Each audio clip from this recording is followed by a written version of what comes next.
எந்த வசதி அனுபவிக்கும் போதெல்லாம் அண்ணங்கிட்ட இது இல்லையேன்னு உறுத்தலா இருக்கு? ரெண்டு விஷயம் இருக்கு சார். ஒண்ணு தூக்கம். தூக்கம்? ஆமா சார். அது எனக்கு இருக்கான்னு எனக்கு தெரியல, சத்தியமா இல்ல. என்னோட போன போராட்டம் அண்ணனுக்கு பசங்க இருக்காங்க, பெண் குழந்தைங்க, அவனுக்கும் அதுக்கும் போராடணும்ல. அவன் அடுத்தடுத்து இருக்காங்க. இன்னொரு தூக்கம் இல்ல அவனுக்கு.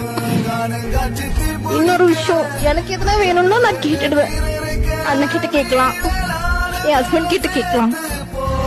அவனுக்கு எதுனா வேணும்னா யார்கிட்ட கேட்பான்? இதெல்லாம் ஓடிட்டே இருக்கும்.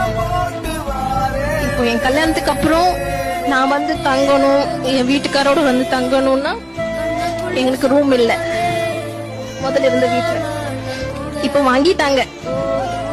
கடன் தான், லோன் தான். அதுக்கு மாசம் மாசம் இஎம்ஐ கட்டணும். அது எப்படி போராட்டம்? அண்ணி நகை எல்லாமே. நிம்மதியான தூக்கமே இல்ல உங்களுக்குன்னு தங்கச்சி ரொம்ப வருத்தப்படுறாங்க.